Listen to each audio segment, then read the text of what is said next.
بسم اللہ الرحمن الرحیم الحمد للہ رب العالمین والصلاة والسلام علی سید الانبیاء والمرسلین اما بعد فاعوذ باللہ من الشیطان الرجیم بسم اللہ الرحمن الرحیم شہر رمضان الذی انزل فیہ القرآن ہدی للناس وبینات من الہدی والفرقان صدق اللہ مولانا العظیم وصدق رسولہ النبی الامی الکریم ونحن علی ذلک من الشاہدین والشاکرین والحمد للہ رب العالمین۔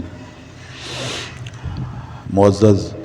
حاضرین و ناظرین و سامعین،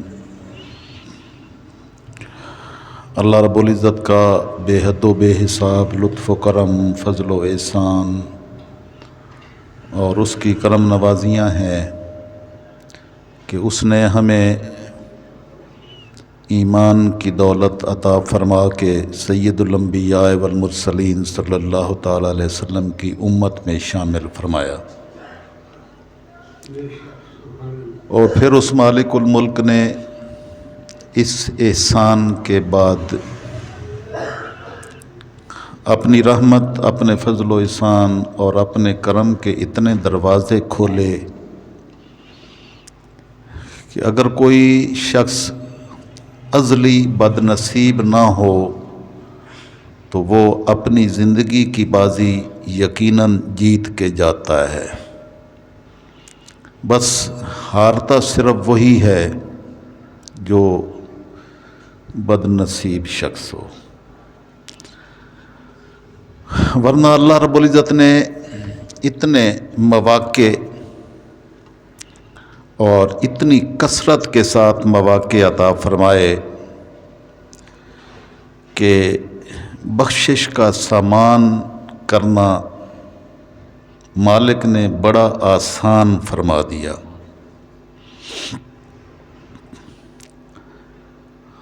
ابھی 3-4 دن بعد انشاءاللہ العزیز وہ ماہ مبارک آ رہا ہے جس میں مالک الملک کی خصوصی کرم نوازیاں مومنین کے لیے مالک نے رکھی ہیں، اور اپنی رحمتوں کے دروازے یوں وا کیے ہیں کہ مالک الملک کو راضی کرنا اور اپنی بخشش و مغفرت کا سامان کرنا آقا علیہ السلام کی امت کے لیے مالک نے بڑا آسان کر دیا ہے۔ آج کی اس گفتگو کا موضوع تاجدار کائنات صلی اللہ تعالی وسلم کا وہ خطبہ مبارک ہے، صحابہ کرام کو دیا ہوا خطبہ جو آپ نے شعبان معظم کے آخری دن ارشاد فرمایا۔ تو میں نے چاہا کہ میں وہی خطبہ رسول صلی اللہ تعالیٰ علیہ وسلم آپ کے سامنے بیان کر دوں جو میرے آقا نے صحابہ کرام رضوان اللہ علیہ مجمعین کو ارشاد فرمایا۔ حضرت سلمان فارسی رضی اللہ تعالی عنہ روایت فرماتے ہیں، قالا خطبنا رسول اللہ صلی اللہ علیہ وآلہ وسلم فی آخر یوم من شعبان۔ تاجدار کائنات صلی اللہ تعالی وسلم نے شعبان معظم کے آخری دن ہمیں ایک خطبہ ارشاد فرمایا۔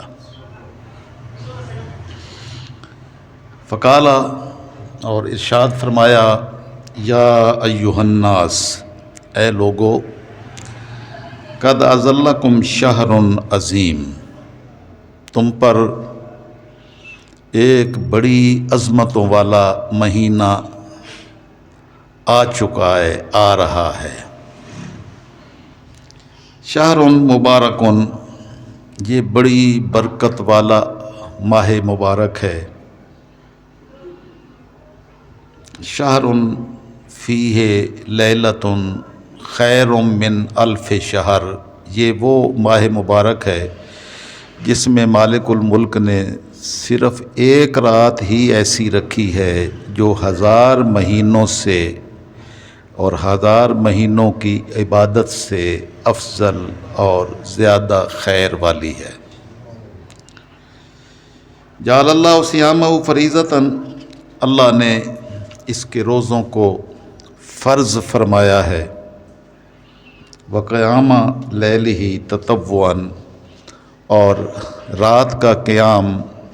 نفلی رکھا ہے۔ من تقرب فیہ بخصلۃ من الخیر، جو اس ماہ مبارک میں اللہ کی قربت اور اللہ کی رضا کی خاطر کوئی بھی نیکی کرتا ہے، کانا کمن ادا فریضۃً فیما سواہ، تو اللہ رب العزت اس کو اپنی بارگاہ میں دیگر مہینوں میں فرض ادا کرنے کے برابر شمار کرتا ہے۔ ومن ادا فیہ فریضۃً کان کمن ادا 70 فریضۃً فیما سواہ، اگر کوئی اس ایک ماہ مبارک میں ایک فرض ادا کرتا ہے، ایک فریضہ ادا کرتا ہے، تو اللہ کی بارگاہ میں وہ دیگر ایام میں، دیگر مہینوں میں 70 فریضہ ادا کرنے کے برابر اللہ اپنی بارگاہ میں شمار کرتا ہے۔ وَهُوَ شَهْرُ الصَّبْرِ، یہ صبر کا مہینہ ہے۔ وَالصَّبْرُ ثَوَابُهُ الْجَنَّةُ، اور صبر وہ وصف ہے کہ جس کو یہ نصیب ہو جائے تو اس کا ثواب اللہ نے جنت رکھی ہے۔ وشہر المواسات، اور یہ غم گساری کا مہینہ ہے، ایک دوسروں کے دکھ درد کو بانٹنے کا مہینہ ہے، اور بندوں کو اس ماہ مبارک میں احساس دلایا جاتا ہے کہ دوسروں کے دکھ بانٹنا کیسا ہوتا ہے۔ وشہر، اور یہ وہ ماہ مبارک ہے یزاد فیہ رزق المومن، جس میں مومن کے رزق میں اضافہ کر دیا جاتا ہے۔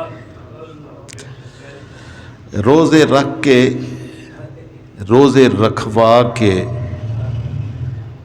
رزق کی بچت نہیں کی جاتی، بلکہ رزق میں اضافہ کیا جاتا ہے۔ من فطر فیہ صائما، جس نے اس ماہ مبارک میں کسی بھی روزے دار کا روزہ افطار کروایا، کانا لہو مغفرۃ لذنوبہ، تو وہ افطار کروانا اس کے گناہوں کی بخشش کا ذریعہ بن جائے گا۔ وَعِتْقَ رَقَبَتِهِ مِنَ النَّارِ، اس کی گردن کو دوزخ کے عذاب سے نجات کا ذریعہ بن جائے گا۔ وَكَانَ لَهُ مِثْلُ أَجْرِهِ مِنْ غَيْرِ أَنْ يَنْقُصَ مِنْ أَجْرِهِ شَيْءٌ، اور افطار کروانے والے کو اتنا ہی اجر عطا فرمایا جائے گا جتنا روزہ رکھنے والے کو عطا فرمایا جائے گا، اور یہ اجر روزے دار کے اجر میں سے نکال کے اسے نہیں دیا جائے گا، بلکہ اس کو اپنا قائم رکھا جائے گا، اور مالک اپنے فضل و احسان سے اتنا ہی اجر اس کے نامہ اعمال میں بھی درج فرما دے گا، اور اس کے اجر میں کسی قسم کی کوئی کمی بھی نہیں کی جائے گی۔ قالو،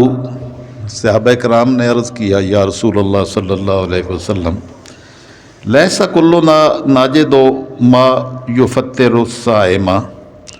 ہم میں سے ہر شخص تو یہ استطاعت نہیں رکھتا کہ وہ روزے دار کو روزہ افطار کروائے، کہاں ہر ایک کے پاس اتنا سامان ہے کہ وہ افطار کروائے؟ تو یہ سوال آقا علیہ السلام کی بارگاہ میں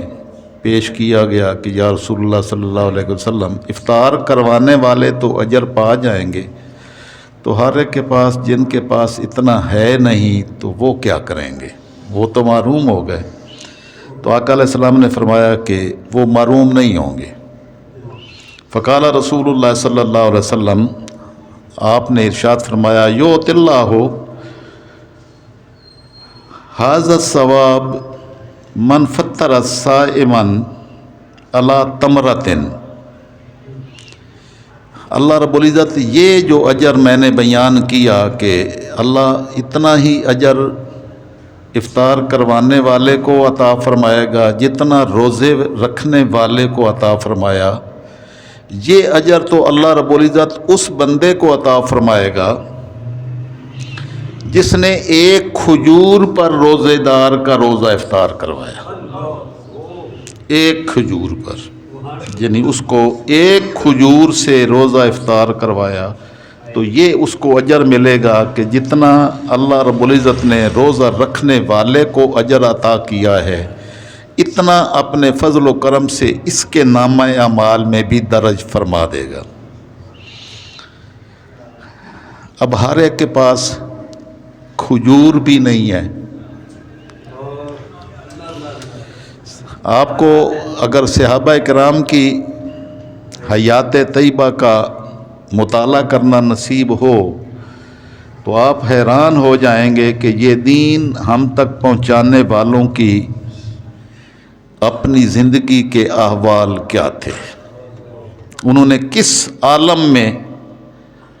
اور کس معاشی کمزوریوں کے عالم میں یہ دین ہم تک پہنچایا۔ تو آقا علیہ السلام نے ایک کھجور کی بات فرمائی تو کئی کے دلوں میں یہ یقیناً سوال آیا ہوگا کہ یا رسول اللہ صلی اللہ علیہ وسلم، ہم میں سے ہر ایک کے پاس کھجور بھی تو کوئی نہیں ہوتی، تو کھجور ایک دینے والا تو اجر پا گیا، لیکن جس کے پاس کھجور بھی نہیں ہے تو وہ تو محروم رہ گیا۔ تو تاجدار کائنات صلی اللہ تعالی وسلم نے اللہ کی رحمتوں کو اور کشادہ کر دیا اور فرمایا، او شربت مائن، اللہ یہ اجر اس شخص کو بھی عطا فرمائے گا جو پانی کے ایک گھونٹ پر روزہ افطار کروائے گا، گلاس پر نہیں، پانی کے ایک گھونٹ پر جس نے روزہ افطار کروایا تو اللہ اس سے بھی یہی اجر عطا فرمائے گا۔ او مزقۃ لبن، اور پانی کا گھونٹ اگر نہیں ہے تو دودھ کے ایک گھونٹ پر بھی اللہ یہی اجر عطا فرمائے گا۔ تو اب چونکہ وہ معاشرہ بھیڑ بکریوں والا معاشرہ تھا، ہر گھر میں بھیڑ بکریاں ضرور پالی جاتی تھیں اور یہ دودھ کی ساری ضرورت گھر سے ہی پوری ہوتی تھی۔ تو پانی کا گھونٹ ہو یا نہ ہو، دودھ کا گھونٹ ضرور ہوتا تھا۔ پانی جا کے لانا پڑتا تھا، دودھ گھر میں ہوتا تھا۔ اللہ اکبر۔ فقال رسول اللہ صلی اللہ علیہ وسلم،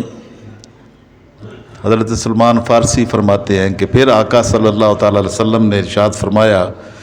جب یہ اتنی وسعتیں دے دیں کہ مالک الملک کی کرم نوازیاں اتنی وسیع ہیں کہ وہ مالک بانٹ رہا ہے اپنی رحمتوں کو، اپنے فضل و احسان کو، اور اتنی کثرت کے ساتھ بانٹ رہا ہے کہ ایک طرف پورا روزہ رکھنے والا شخص ہے تو جتنا اجر اس کو مالک عطا فرما رہا ہے، اپنی نیت میں اخلاص پیدا کرنے والا اس روزے دار سے محبت کرنے والا اس کے ساتھ اپنی محبت کا اظہار کر کے اس کے منہ میں ایک کھجور ڈالنے والا، ایک پانی کا گھونٹ دینے والا یا ایک دودھ کا گھونٹ دینے والا شخص اللہ کی بارگاہ میں وہ درجہ پاتا ہے کہ مالک الملک اس کو اس کے برابر ثواب میں شریک فرما دیتا ہے۔ پھر تاجدار کائنات صلی اللہ تعالیٰ علیہ وسلم نے فرمایا کہ یہ اس کی رحمتیں،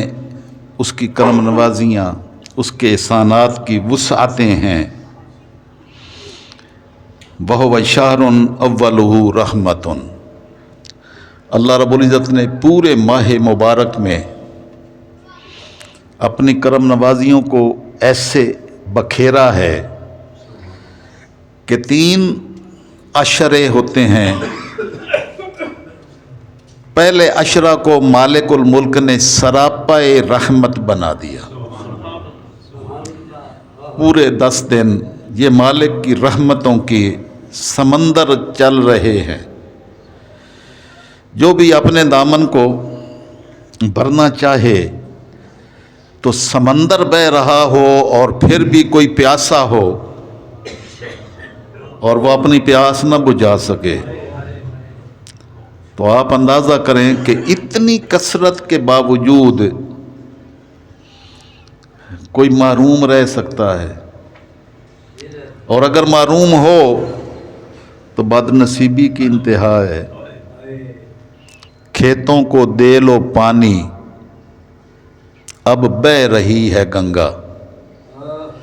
دریا بہہ رہے ہیں، اپنے کھیت سیراب کر لو،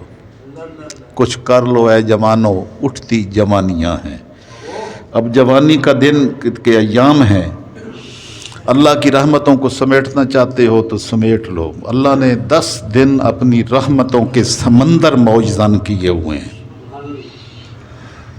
وَأَوْسَطُ مَغْفِرَةٌ، اس کا درمیانی عشرہ اللہ کی بارگاہ میں گناہوں کی مغفرت اور بخشش کا عشرہ ہے۔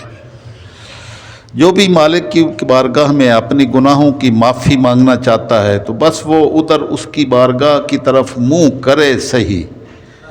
اللہ کی رحمتیں استقبال کرنے کے لیے، اپنی بخششیں بانٹنے کے لیے مالک تیار بیٹھا ہے۔ وَآخِرُ عِتْقٌ مِّنَ النَّارِ، اور آخری عشرہ کو اللہ نے دوزخ سے گردنوں کو آزاد کرنے کا عشرہ رکھا ہے۔ جو شخص بھی اپنی گردن کو دوزخ سے آزاد کر کے جنت کا مستحق بنانا چاہتا ہے تو مالک الملک نے پورے آخری عشرہ کو اپنی بخشش، مغفرت، رحمتوں کے ساتھ ساتھ اس کی گردن کو دوزخ سے نجات دلنے کا پروانہ لکھنے کا عشرہ بنایا ہے کہ تیری گردن کو ہم دوزخ سے آزاد کرنا لکھ دیں گے۔